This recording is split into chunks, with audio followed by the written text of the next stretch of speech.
Rahimakumullah jami'an, sekarang kita pengobatan ain. Jadi kalau kita sudah melihat ada orang yang kena ain, sekarang kalau kita mencegah apa? Biar mata kita nggak melemparkan ain, selalu baca zikir. Barakallahu fiik. Allahumma barik. Yubarikallahu alaik. Ini kalimat yang lebih sempurna. Kalimat yang lebih sempurna. Kenapa? Karena Nabi ketika berwasiat kepada Amir bin Rabi'ah yang melihat Sahal bin Hunayf kulitnya putih, lagi mau mandi di kolam, kemudian buka baju, ya. Kemudian Amir bin Rabi'ah lewat dan tersisa sarungnya aja dia pakai, sarungnya Sahal bin Hunayf, diriwayatkan dari anaknya Abu Umamah. Kemudian berkatalah Amir bin Rabi'ah, Wallah ma ra'aitu kal yawm jildatal muhabba. Demi Allah, aku nggak melihat pada hari ini kulitnya laki-laki yang seperti kulitnya wanita yang dipingit, saking putihnya. Langsung dia apa? Ya talahbat. Langsung dia jatuh pingsan, nggak bisa bangun. Ya, ada yang mengatakan kejang, nggak bisa bangun. Dilaporkanlah kepada Rasulullah SAW. Langsung Rasulullah tanya, siapa yang bersama Sahal bin Hunayf? Gak ada yang lain ya Rasulullah, kecuali Amir bin Rabi'ah. Kemudian Rasulullah marah, mendatangi Amir bin Rabi'ah, apa? Fataghayyadha. Rasulullah marah. Ala ma yaqtul ahadukum akhahu. Atas dasar apa salah satu dari kalian membunuh saudaranya? Menunjukkan ain bisa membunuh. Ya, marah. Menunjukkan apa? Ain itu juga dosa dan kedzaliman. Kan bisa membunuh, bisa bikin orang sakit. Nah, kemudian Nabi SAW memerintahkan dia untuk berwudu dan air wudunya ditampung, kemudian dimandikan kepada Sahal bin Hunayf. Wajahnya, tangannya, kakinya dimasukkan air tadi di balik sarungnya, kemudian sembuh. Ini cara dari Nabi pengobatan ain, termasuk Tibun Nabawi. Harus yakin. Ya, harus yakin. Kemudian sekarang kalau ain sudah terlanjur dilempar, kita nggak tahu pelakunya, apalagi di medsos, nggak tahu pelakunya. Maka apa? Ruqyah dia sampai sembuh. Ruqyah dia sampai sembuh.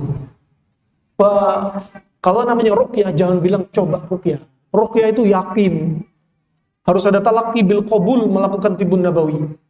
Nabi gak pernah bilang coba ruqyah, tapi Nabi bilang apa? Irqi bi kitabillah. Ruqyah dia dengan kitabullah. Kemudian kalau nggak tahu pelakunya, diruqyah sampai sembuh. Berikutnya, rahimakumullah jami'an. Berikutnya, ada cara yang nggak disebutin Nabi. Nggak ada dalam dalil, tapi boleh dilakukan sebagai cara pengobatan. Kenapa? Sesuai dengan tajrubah, uji coba. Dan ini termasuk cara ruqyah yang diperbolehkan. Karena cara ruqyah itu ada banyak. Ada muharramah, ada syirkiyah, ada bid'iyah, ada mubahah. Ada yang cara syirik, ada bid'ah, ada haram, ada mubah. Ini cara yang mubah. Didasarkan dari keumuman dalil Auf bin Malik ketika dia bertanya, Ya Rasulullah, kunna narki fil jahiliyah. Ya Rasulullah, dulu kami meruqyah ketika masa jahiliyah. Fama ra'ait, bagaimana menurutmu cara ruqyah kami? Kemudian Nabi berkata, hatu ruqakum, berikan kabar kepadaku bagaimana cara meruqyah kalian. Setelah disebutkan caranya, baru Nabi bersabda, la ba'sa bi ruqa ma lam takun fihi syirk. Tidak mengapa dengan ruqyah selama nggak ada unsur kesyirikan. Dan di sini ada cara nggak disebutin Nabi, tapi boleh. Karena sebagian orang salah. Ini cara ini nggak ada disebutin Nabi, berarti nggak boleh. Tunggu dulu. Boleh kita istighfar bil Quran, cara berobat dengan cara Al-Quran tanpa menisbatkan ini ibadah, tapi sebagai obat. Seperti membaca Al-Quran, dirutinkan dengan artinya, ya, difahami, seperti membacakan surat Al-Baqarah tiap hari. Ini nggak ada disebutkan dalam sunnah, harus tiap hari caranya. Nggak. Tapi boleh kita pakai istighfar bil Quran. Ya. Kemudian ada cara yang juga aja saya coba sendiri, ya, kepada pasien-pasien juga. Cara ini pernah disebutkan Syekh kami, Syekh Abu Abdurrahman Fahd bin Sulaimani Al-Adni rahimahullah ta'ala. Dia menceritakan di zaman silam sampai detik ini masih dipakai cara ini. Kalau ada orang melempar ain, Anda ambil bekasnya dia, bekas atar dia, ima bekas yang dipegang, ima bekas pakaian yang dipakai, ya, ima bekas pijakan kaki. Ini nggak disebutin dalil, tapi mujarrad. Di antaranya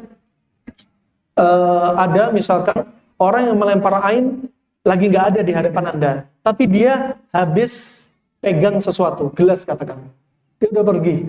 Gelas ini bisa dimasukin air tadi diruqyah, kemudian dimandikan untuk dia.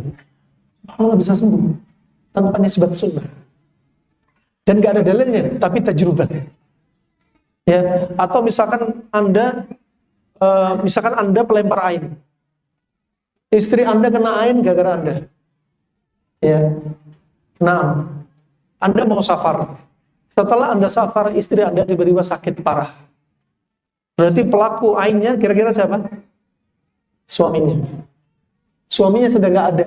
Sakitnya perlu penanganan pertama gara-gara ain. Caranya gimana?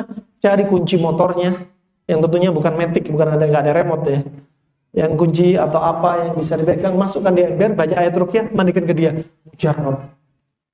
Dan diperbolehkan oleh sebagian ulama.